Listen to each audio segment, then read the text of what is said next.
Bonjour à toutes, bonjour à tous. Merci d'être fidèles à notre rendez-vous du dimanche. Alors, comme d'habitude, nous allons faire des commentaires sur un point d'actualité nationale, un point d'actualité internationale et nous allons aborder une partie des constructions. En ce qui concerne notre pays, nous allons nous arrêter sur l'annonce faite par le gouvernement français de l'installation de 3 brigades de gendarmerie supplémentaires en Martinique. Pour ce qui concerne l'international, c'est évidemment la question de l'heure, l'affrontement entre l'armée, les affrontements armés plutôt entre Palestiniens et Israéliens. Et pour ce qui est de la déconstruction, nous allons réfléchir ensemble sur les bases d'élaboration des politiques publiques. Donc voilà le menu et nous commençons tout de suite avec l'annonce de l'implantation de 3 brigades de gendarmerie en Martinique. L'une au Marigot, l'autre au Carbet et la dernière à Fort-de-France. Un triangle qui permet de quadriller le pays et de compléter donc tous les dispositifs qui existent déjà dans toutes les communes de Martinique. Eh bien, cette annonce a été faite dans le cadre d'une décision qui concerne l'ensemble du territoire français et de ses colonies. De toute façon, on sait que la politique menée par le gouvernement français s'appuie sur la répression, le fascisme, et en se cachant derrière le prétexte d'assurer la sécurité des citoyens, il s'agit de quadriller toutes les portions du territoire continental et de les colonies. Nous savons que les véritables problèmes ne sont pas posés avec cette décision-là, puisque même des syndicats de police, mais toutes les organisations populaires de France disent que les solutions viennent d'une part dans le renforcement du soutien aux associations culturelles, à l'éducation et dans l'instauration d'une police de la proximité qui vient dans les quartiers, qui se lie aux gens, qui fait des activités où des jeunes des quartiers sont invités. Ce qui a été sabré depuis l'ère de Sarkozy. Donc, la solution, tant pour la France que pour les colonies, ne vient pas apporter des réponses aux besoins des populations. Elle vient asseoir la politique de domination du gouvernement. Alors, évidemment, cela répond à des attentes de la population qui souffre non seulement du sentiment d'insécurité, mais de l'insécurité réelle qui ne se résout pas à des agressions de délinquants, mais qui se résout à toutes sortes de difficultés que la population rencontre parce qu'elle n'a pas les moyens économiques de garantir la sécurité dans tous les domaines alimentaires, sanitaires, etc. Donc, mais comme il y a une très forte propagande pour dire on arrache les chaînes des coups des vieilles personnes, on a braqué quelqu'un, bref, on attise le sentiment de peur et on dit il faut renforcer l'action de la police et des forces de répression. Alors, cela est en quelque part alimenté par le fait que des syndicats, disons réformistes, qui ne posent pas les questions de lutte contre le système, développent la thèse que si vous nous donnez plus de moyens, les problèmes seront résolus. Là, on a des syndicats, des mouvements populaires, des associations populaires qui développent cette argumentation-là parce que, justement, il n'y a pas d'analyse globale sur cette problématique-là et qu'elle reste finalement prisonnière de la grille proposée par le gouvernement. Donc, voilà la réalité. Mais la question, c'est de savoir est-ce que l'arrivée de forces de police, de gendarmerie, de répression en Martinique permettra de lutter contre la délinquance vécue par le peuple. Est-ce que ça permettra d'avoir un mieux vivre dans le pays? La réponse est absolument non. Et c'est là que on doit interpeller les responsables politiques associatifs qui disent donnez-nous des forces de répression supplémentaires. Parce qu'ils oublient tout simplement l'histoire. À quel moment dans l'histoire de notre pays, les forces de répression, les gendarmes, depuis que nous sommes sous domination française, que ces forces de répression-là ont permis au peuple de se protéger et de mieux vivre. S'ils ne l'ont pas fait pendant plus de 3 siècles, pourquoi le feraient-ils aujourd'hui? Mais oublions les périodes de colonialisme cru.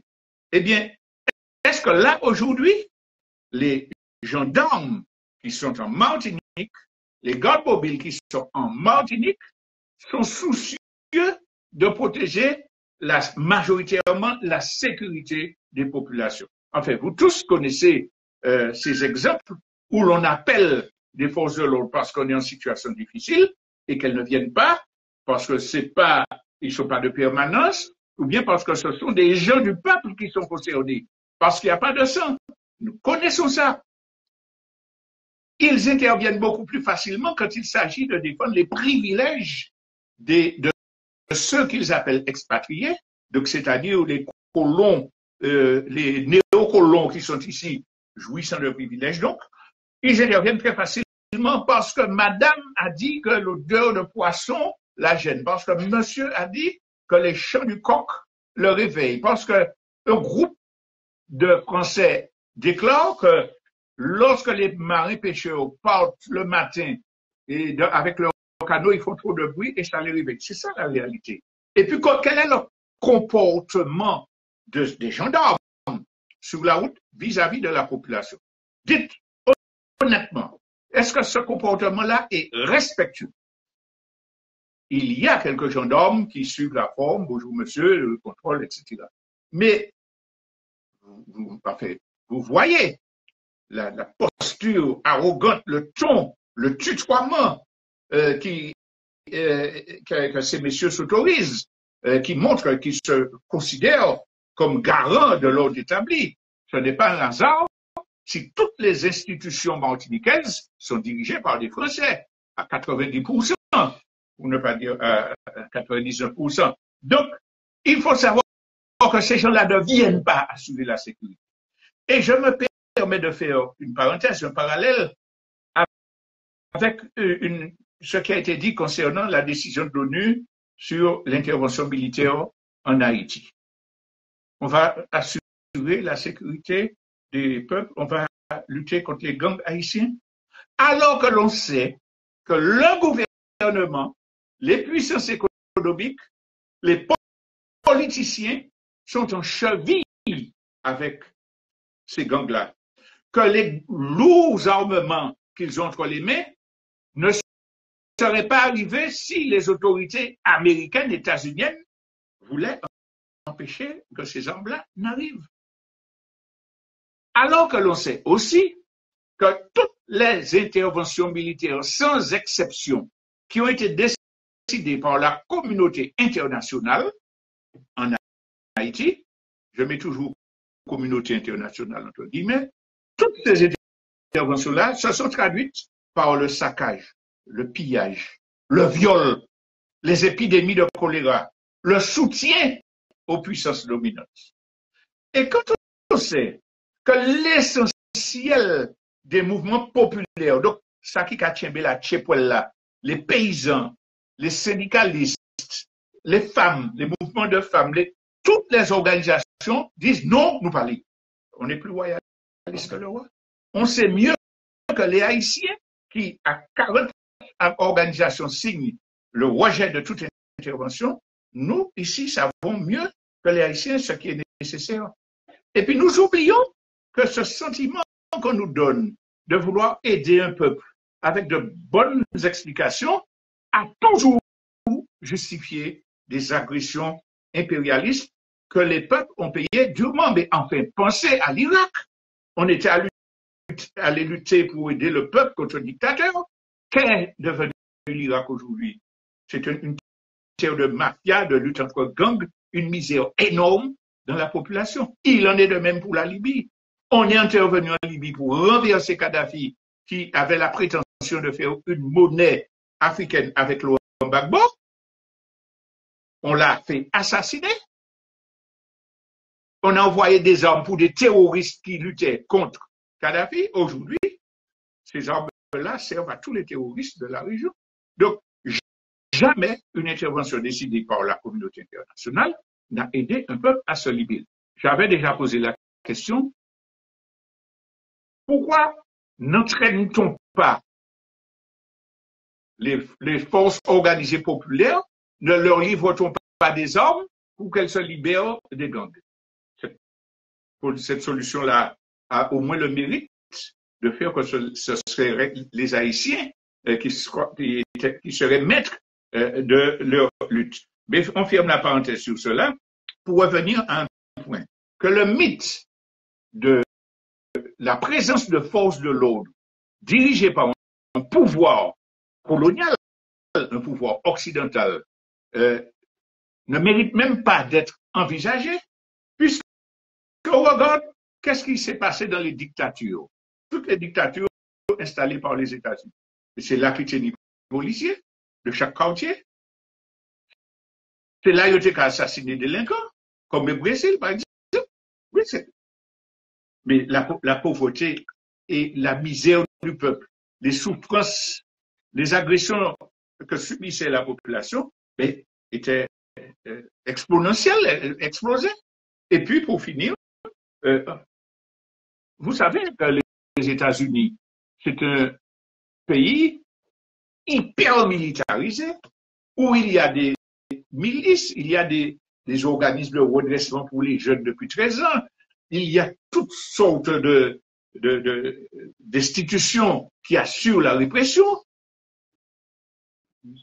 des prisons où les gens sont semi-esclaves, vous savez ça. C'est le pays qui a le plus grand taux de personnes incarcérées pour l'humanité entière, les États-Unis. Est-ce que les gens sont à l'abri de la délinquance, du racket, des fusillades dans les lycées, etc., etc. Donc, cette réponse-là ne peut pas être valable. Et les 3 brigades de gendarmerie qui sont installées, les visites touristiques du RAID et du GIGN sont à replacer dans le cadre de l'intervention de Emmanuel Macron à ses armées au début de l'année pour dire, attention, les DOM, il nous faut cadenasser ça. Il nous faut écraser toute forme de séparatisme. C'est un peu l'idée, je vous renvoie à son intervention. Donc voilà les commentaires que je voulais faire concernant les 3 brigades de forces de répression françaises qui vont arriver en Martinique. Alors là, nous allons parler de la question internationale, à savoir affrontement armé entre Israéliens et Palestiniens. Vous avez eu la débauche d'informations, d'émissions spéciales, d'interviews qui nous attirent à la compassion envers Israël, qui a le droit de se défendre contre des terroristes. La première remarque, c'est l'unité de langage et l'unanimité des médias occidentaux pour retracer ces faits-là. Alors, il s'agit d'organisations terroristes qui attaquent des populations, y compris civiles, et Israël a le droit de se défendre. Le résumé, c'est ça. Et puis, on nous montre la peur des gens, etc. C'est ça le narratif, comme on dit. Israël, gentil petit Israël, qui est attaqué par des scélérats de terroristes, d'intégristes religieux, et donc qui a le droit de se défendre. Mais enfin, avant même de faire la comparaison avec d'autres situations, j'attire votre attention sur le fait que la première personne qui a pris position au niveau international pour soutenir Israël s'appelle Zelensky, le président de l'Ukraine, attaqué par la Russie. Alors, il nous faut comparer les 2 situations.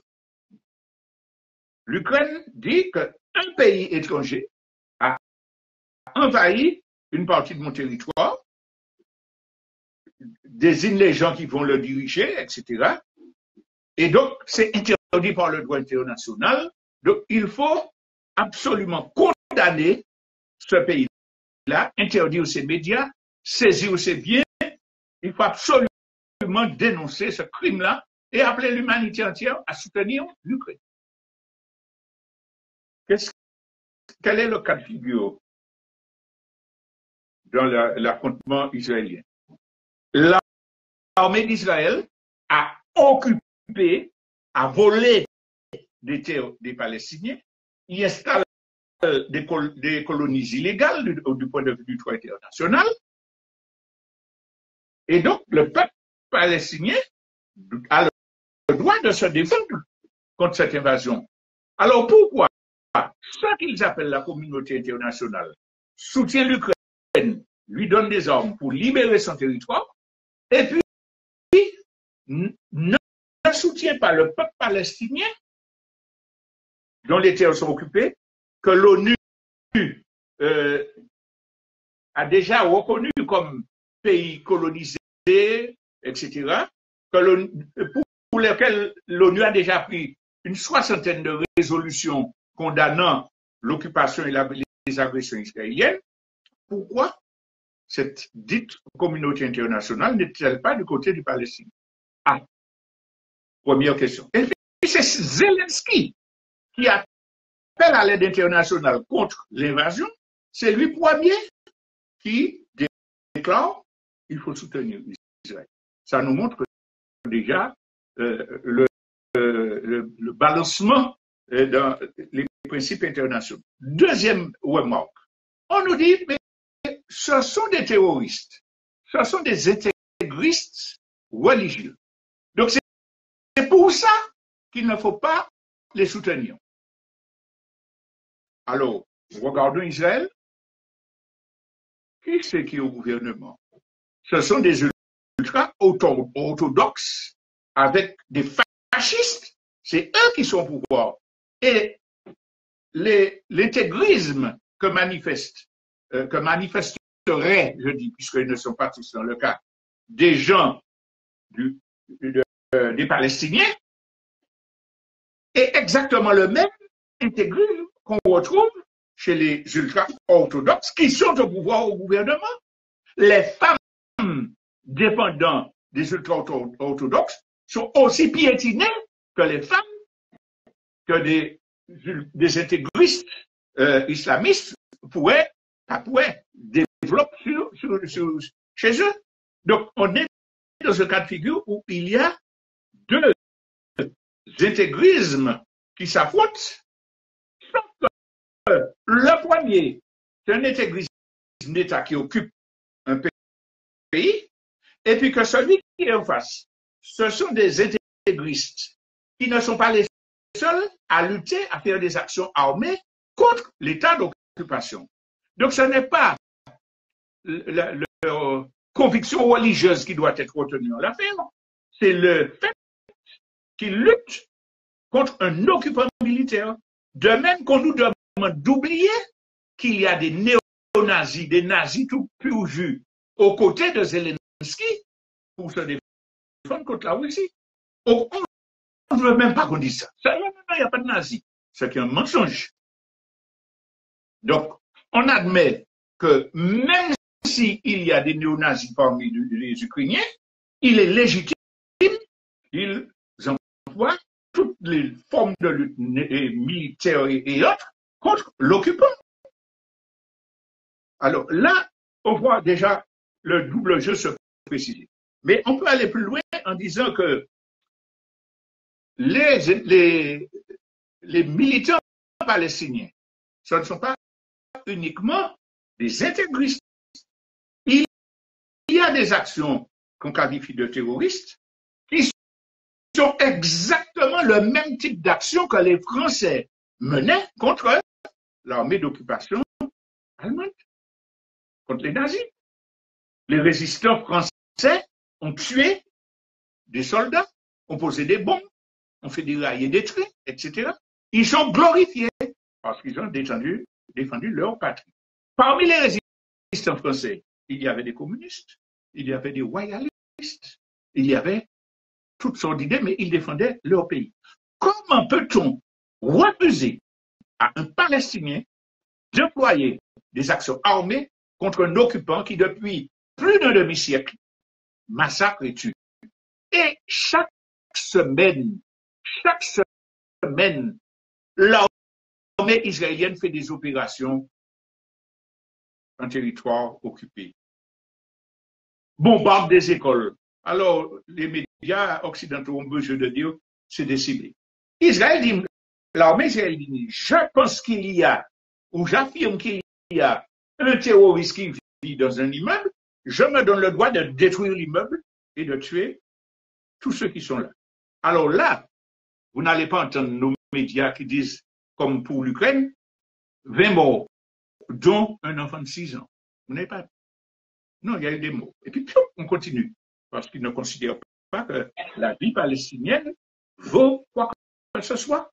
On a traduit dans la Cour pénale internationale Vladimir Poutine et on l'a condamné pour crime contre l'humanité. Il ne peut pas voyager. Pourquoi? Parce qu'il a pris des enfants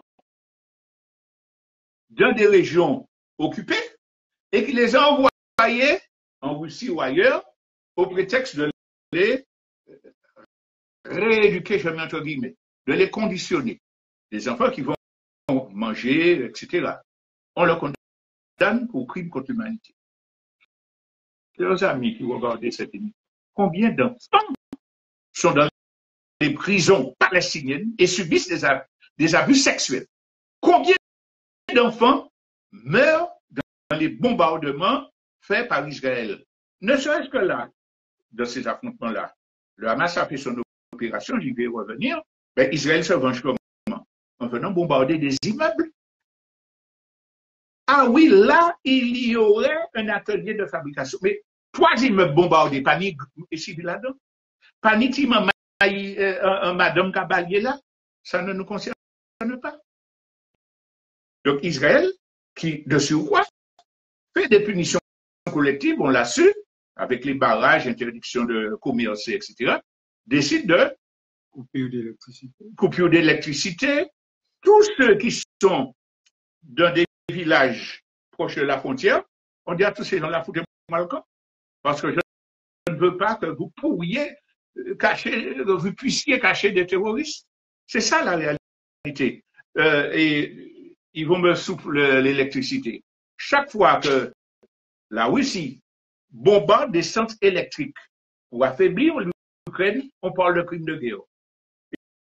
Et systématiquement, Israël coupe l'électricité, empêche des médicaments d'entrer, empêche des matériaux de construction d'entrer dans les territoires occupés pour pouvoir loger des gens.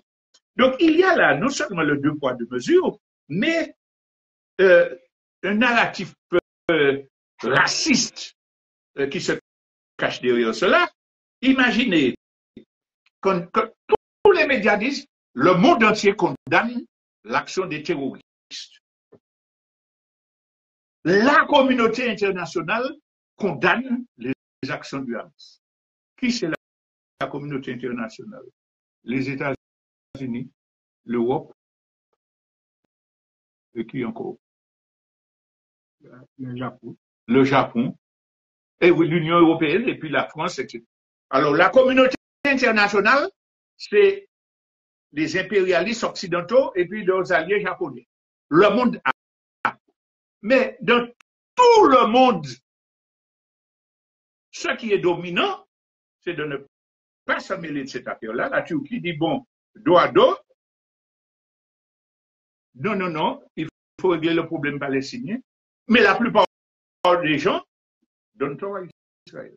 Et dans tous les pays du Moyen-Orient, en Turquie, il y a des manifestations avec des milliers de gens qui soutiennent l'action du Hamas. Parce que ce n'est pas une action terroriste, c'est une offensive militaire. Et alors, les médias reconnaissent que Israël est prise de court parce que c'est les meilleurs services de renseignement au niveau international, ils n'ont rien vu venir. Donc, on a des commandos qui par terre, par air, etc., et qui prennent des postes de police, de contrôle, qui attaquent des colonies. Alors oui, ils ont attaqué des sites. On peut parler de terrorisme à ce niveau-là. On peut condamner des meurtres de civils qui ont été réalisés. Mais je pose la question, au-delà des jugements moralistes, des enfants palestiniens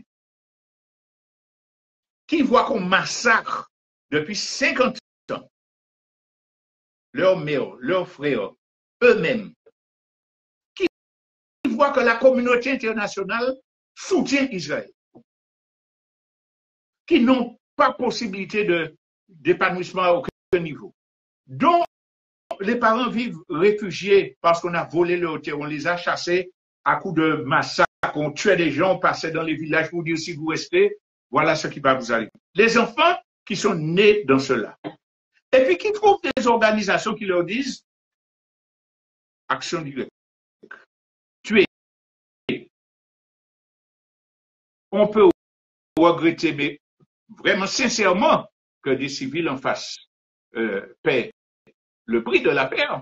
Mais il faut comprendre, et là je dis comprendre, que ces gens-là sont poussés à de tels comportements, de telles pratiques par la scélératesse de la communauté internationale, la voyoucratie de l'État d'Israël, et par le fait que la majeure partie des Israéliens soutiennent leur gouvernement. Alors c'est vrai qu'il y a des forces progressistes qui luttent, qui exigent la solution à deux États parmi les Israéliens, qui dénoncent leur gouvernement. Il y a 3 semaines, il y avait une manifestation en Israël, à Jérusalem, avec des centaines de femmes israéliennes et palestiniennes, coude à coude, qui dénonçaient la situation. C'est vrai que ça existe. Les militants formés idéologiquement développent la thèse, bon, il faut tenir compte de ça. Mais celui qui est né dans la souffrance, dans la violence, et qui ne voit pas d'issue, il peut être poussé à avoir des actions dommageables pour les civils d'en face. Et la solution, ce n'est pas de dire continuons à armer et à défendre les criminels qui maintiennent cette occupation-là, avec leur droit de se défendre. La seule solution, c'est de montrer au peuple palestinien que ses droits fondamentaux sont respectés, droit au retour, droit de la propriété, droit au développement, droit d'avoir un aéroport, etc., qui leur est refusé par les puissances d'occupation.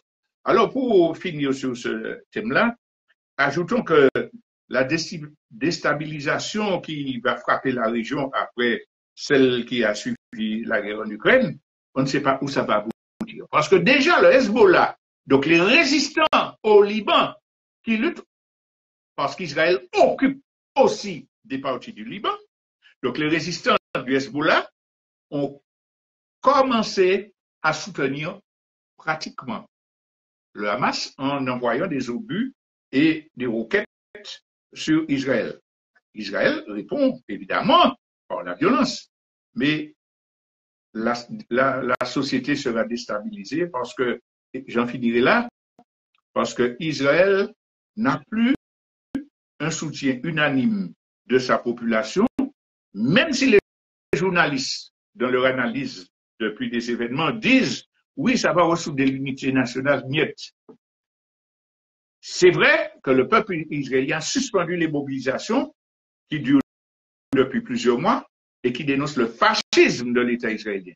Parce qu'il y a évidemment agression contre les civils, prise d'otages qui paralysent ou du moins qui réduisent les marges de manœuvre de l'État, de l'armée israélienne, mais la société israélienne à l'heure actuelle est en train de se fissurer et avec ces nouveaux fronts de lutte, il sera beaucoup plus difficile pour les fascistes, les massacreurs, les scélérats du gouvernement israélien de continuer à faire la loi dans la région.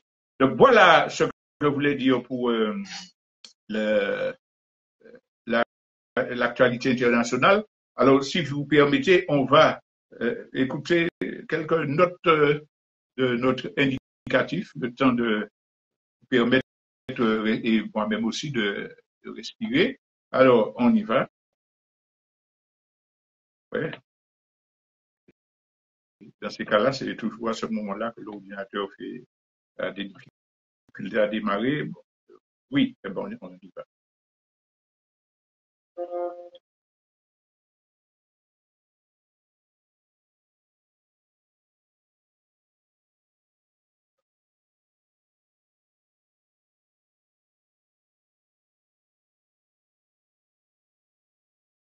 Voilà. Alors, nous passons maintenant à la partie déconstruction. Je tiens quand même à rappeler, parce qu'il y a quelqu'un qui m'a posé la question, ce qu'on entend avec le concept de déconstruction. Ce qui détermine nos analyses, nos choix, nos actions, ce sont essentiellement des idées qui nous ont été inculquées par les classes dominantes. Ça veut dire que quand on parle d'économie, c'est avec la grille de l'économie, compétitivité, etc., qu'on raisonne. C'est parce que c'est ça qu'on nous a expliqué, parce que nous n'avons pas toujours accès aux explications théoriques alternatives. Donc, spontanément, on défend un certain nombre d'idées qui nous ont été inculquées par les classes dominantes. Alors, il nous faut nous acharner à enlever ces idées-là, les chercher, mais où elles se cachent, les enlever, parce qu'elles relèvent de l'aliénation et reconstruire une pensée alternative. C'est pour cela que nous parlons de déconstruire les idées inculquées pour reconstruire une pensée qui nous est indispensable pour l'émancipation de notre peuple. Alors, dans le thème d'aujourd'hui, nous disons que nous allons parler des bases d'élaboration des politiques publiques. Il faut préciser ce que nous entendons par politique publique. Alors, il s'agit des politiques qui sont mises en œuvre par les pouvoirs en place et qui sont censés organiser la vie pour l'ensemble de la société. Donc, ces pouvoirs-là contrôlent des institutions et ces institutions vont dire, voilà, qu'est-ce qu'on va faire dans les années à venir, dans le domaine de la santé, de l'économie, des transports, du commerce extérieur. Donc, il faut réfléchir aux décisions qu'on va vouloir mettre en œuvre.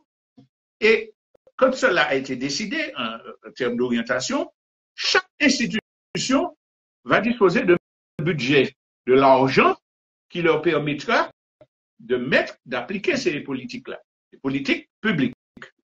Alors, c'est pour ça que quand vous allez dans les conseils municipaux, à la CTM, au Parlement, partout, il y a chaque année des réunions qui se font pour définir les orientations budgétaires. Et c'est là que la politique va s'exprimer. On va mettre tant pour le commerce, on va mettre tant pour la répression, on va mettre tant pour ce... Donc, les orientations budgétaires en fonction des objectifs qu'on se donne. Et c'est là qu'il faut comprendre que les choix seront toujours des choix politiques qui vont traduire l'idéologie de ceux qui prennent la décision. Donc, quand on parle de la finalité des politiques publiques, il n'y a pas une personne qui va dire je veux que la politique publique débouche sur des inégalités, sur le malheur des hommes, etc. Il y aura une unanimité totale dans ce qui va être déclaré pour dire qu'est-ce qu'on veut. On veut que les gens soient bien protégés socialement, qu'ils soient libres, qu'ils se déplacent facilement. On veut que quand ils tombent malades, ils soient bien soignés. Tout le monde, sans exception, va avoir le même langage. concernant les politiques publiques. L'objectif, c'est de rendre tout le monde heureux dans le meilleur des mondes possibles. Mais c'est là que, derrière l'unanimité de langage, il faut aller fouiller. Parce que ce qu'on va décider de faire, on va donner plus d'argent à ceci, on va faire cela à tel moment, ça traduit des choix idéologiques, des positionnements idéologiques. Et l'objectif qu'on va dire est fondamentalement idéologique. Les moyens qu'on va mettre en œuvre pour atteindre ces objectifs, eh bien, c'est fondamentalement sous la base d'une idéologie qu'on défend ou qu'on partage. Alors, une fois qu'on a dit ça, il faut bien savoir que dans la société, il y a des groupes humains, des classes sociales qui ont des intérêts différents. Celui qui a une idéologie vraiment humaniste, qui prône le partage réellement, il va pouvoir faire des choix, il va proposer des moyens différents de celui qui a une idéologie libérale pour dire, bon, l'homme doit se battre et c'est celui qui est le plus compétent qui doit être au pouvoir. C'est normal que si j'investis, que je tire les bénéfices de mon investissement, et tant pis pour les autres. Donc, les choix qu'on va faire, tant pour les orientations budgétaires que pour la définition des objectifs et des moyens, seront fondamentalement guidés par l'idéologie qu'on défend. Donc, c'est pour ça que nous qui n'avons pas le même intérêt que les classes dominantes, que les richards, que les parasites, que les grandes multinationales, nous devons extirper de notre esprit toutes les grilles d'analyse, tous les réflexes de pensée qu'ils nous ont inculqués, comme je disais au début. C'est ce que nous appelons le travail de déconstruction. Les objectifs de la société que nous connaissons aujourd'hui, les objectifs qui sont fixés par les gouvernements, prenons le gouvernement de Macron et ses ministres, sont essentiellement de permettre aux multinationales, aux grands capitalistes de continuer à dominer le monde, à faire des profits, quelles que soient les conséquences sur le reste de la société. C'est ça leur objectif. Mais cela est en totale contradiction avec ce que nous avons dit au début, la finalité qui est que tout le monde vive bien. Il y a une Alors, ils disent vouloir défendre l'intérêt général, mais les objectifs qu'ils fixent, les moyens budgétaires qu'ils se donnent, les dispositions qu'ils prennent, n'ont que seul but, c'est de favoriser les intérêts des classes qu'ils défendent. Donc, non seulement la finalité est en contradiction avec leurs objectifs, mais le plus grave, c'est que leur propagande fait en sorte que les gens confondent les objectifs, les moyens mis en œuvre avec la finalité. Ou du moins, les moyens proposés effacent totalement la finalité. Et on raisonne en fonction de est-ce que ces objectifs-là seront atteints, est-ce que ces moyens-là seront efficaces. Alors, les gens, donc on l'a dit, sont conditionnés pour appliquer, pour analyser la situation avec les critères de ces messieurs, et ils se piègent, parce qu'en faisant cela, ils reproduisent le système et s'enlèvent toutes sortes de possibilités de construire une société différente. Alors, la démarcation idéologique, on l'a dit, se fait à partir des différentes propositions qui sont faites. Je vais prendre deux exemples pour qu'on puisse comprendre cela. Celui des politiques en matière de santé et celui des politiques en matière de protection sociale. La finalité annoncée, c'est que tout le monde soit en bonne santé, bien soigné, et que la protection sociale soit garantie à tous ceux qui sont sur Terre, dans la société, ils ont travaillé, ils vivent bien, ils ont une bonne retraite, etc. Ça, c'est la finalité annoncée. Et c'est là que la propagande des à travers les économistes, les journalistes, la propagande du pouvoir qui est au service des classes dominantes va intervenir. Voilà. Pour pouvoir soigner tout le monde, pour pouvoir faire en sorte que tout le monde soit pris en charge au niveau de la protection sociale, il faut de l'argent. Il faut faire des budgets équilibrés. Il ne faut pas que le pays ait un déficit budgétaire. Donc, si nous voulons que tout le monde soit bien, regardons le budget et disons combien d'argent nous avons, qu'est-ce que nous pouvons faire en fonction de l'argent dont nous disposons. C'est là que le piège commence.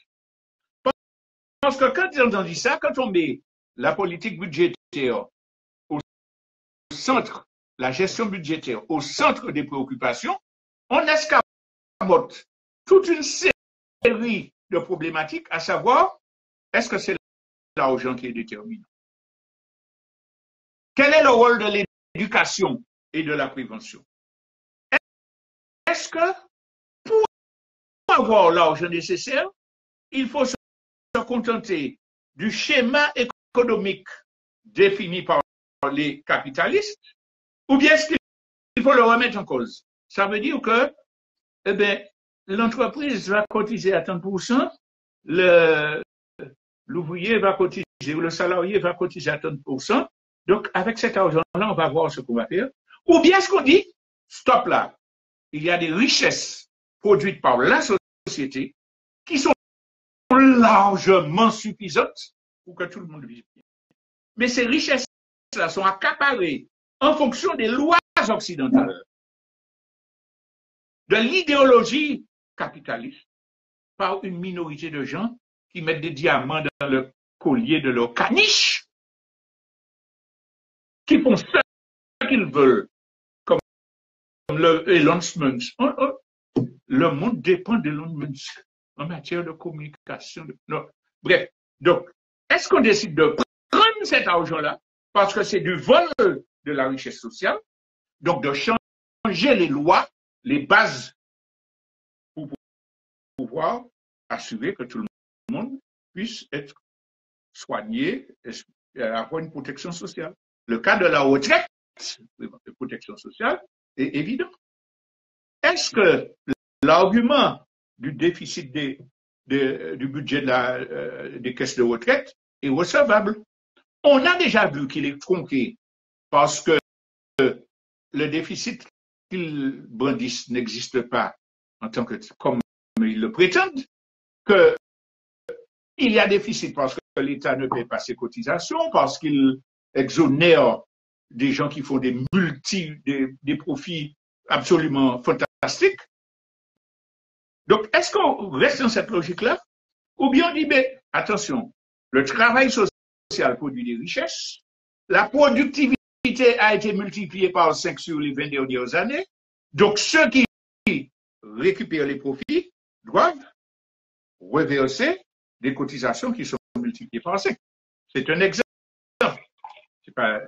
Pour dire qu'on est piégé par le cadre dans lequel on nous oblige à discuter des politiques publiques.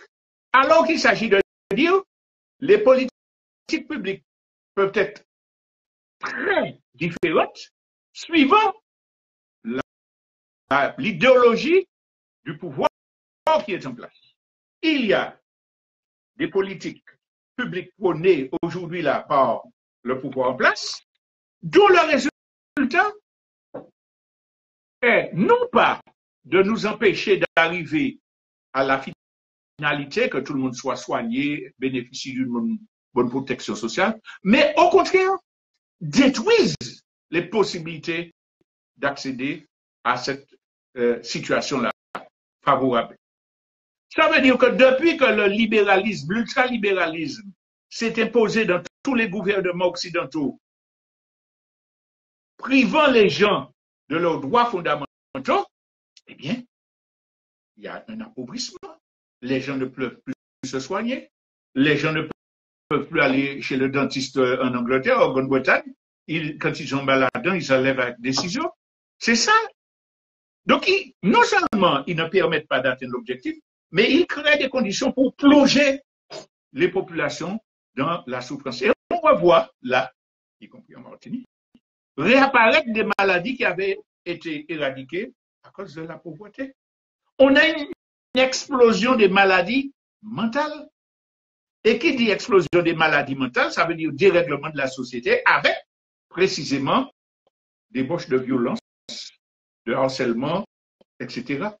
Et en croyant, et on prétend résoudre le problème en excluant l'élève qui a fait le harcèlement sans changer la société. Donc, il faut absolument déconstruire ce socle d'analyse qui a été proposé imposé, disons, par les Occidentaux, pour comprendre que, en réalité, c'est le système qu'il faut mettre à bas.